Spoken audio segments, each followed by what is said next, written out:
Welcome to Chandbagh School, Grade 11, Physics, Code 5054, Paper 2, May-June 2013, Variant 22, Lecture number 17.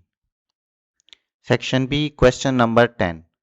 A student traces the path of a ray of blue light as it enters and as it leaves a glass prism. Figure 10.1 shows the trace obtained by the student. Part A. On figure 10.1, draw and label at point B the normal, the angle of incident, and the angle of reflection R. Dear student, to answer that question, we must know about the normal, angle of incident, ray of incident, and angle of reflection, ray of reflection. So first of all, what is normal? Normal is a perpendicular line to the plane, means a line we draw to a plane which making the angle of 90 with the plane. The angle of incident, what is angle of incident? So it is the angle between normal and incident ray. Incident ray is the ray which is coming from the object or the ray box, that is called incident ray, and the angle of incident is the angle between the incident ray and the normal line. And the angle of reflection, so when the ray passing through a transparent medium and enter to another medium, that ray is called ray of refraction. Now the angle of refraction is the angle between the normal and uh, the refraction ray, that is denoted by R. So the diagram is drawn below. As you see, the normal is dotted line, angle of incident is I, and the angle of reflection is R. Part B of question number 10. State in terms of properties of light waves why the light refracts at B. So, dear student, when the light enters from one medium to another medium, it is refracted because its speed and wavelength is going to change. It is depend that the light is enter into the denser medium or the light is enter into the rare medium. So its speed and wavelength going to change, but the frequency of the light will remain same. Part C. The angle of incident of the ray of blue light at B is 45 degree.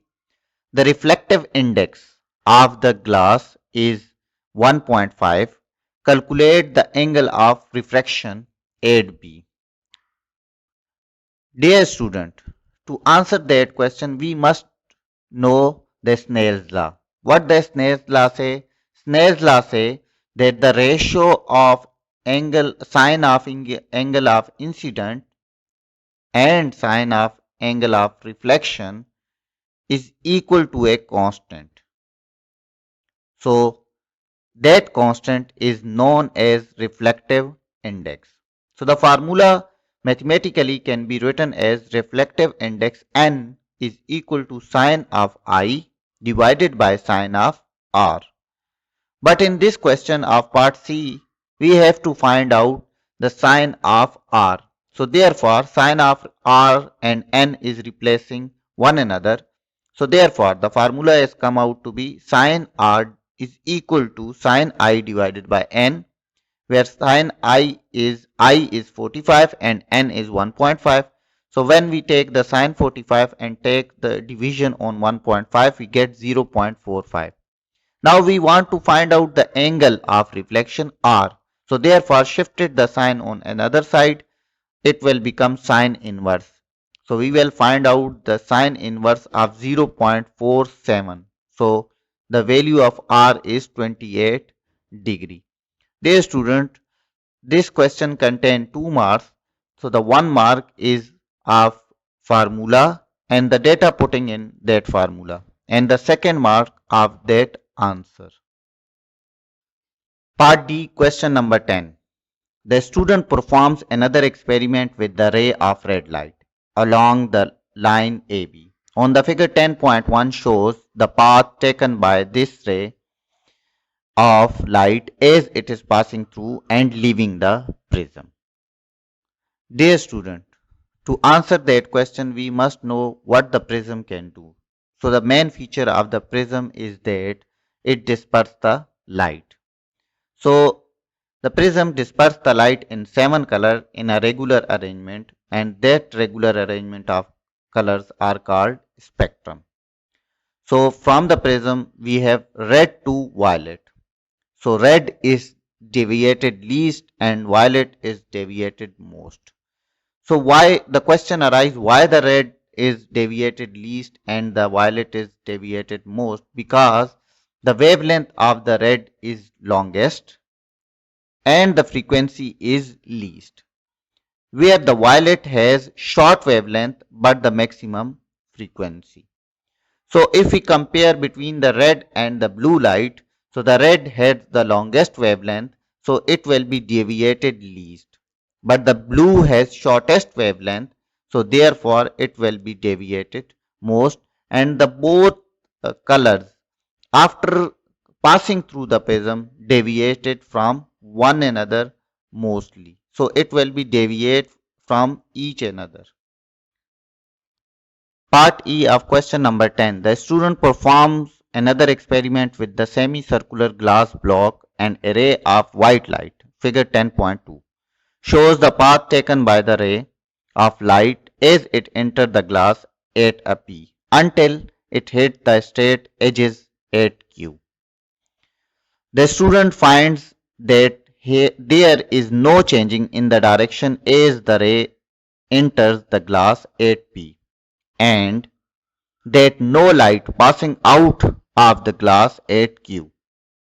Explain why the ray does not changing the at the direction. To answer that question, students remember that when the light is enter into the glass and that light is lie on the normal, it will not deviated anywhere. And if you see at the Q point, it is hitting at the angle, so therefore it will be performing total internal reflection and it will be reflected back, not a refraction.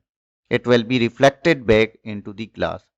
So the answer of that question is that because the incident ray travel along the normal means the edges of angle of incident is 0.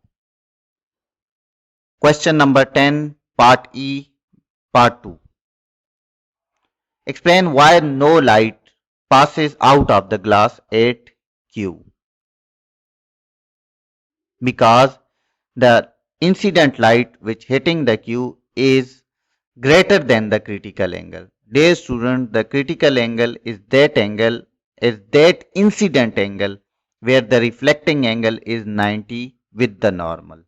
So therefore the answer of that question is that because the incident angle is greater than the critical angle.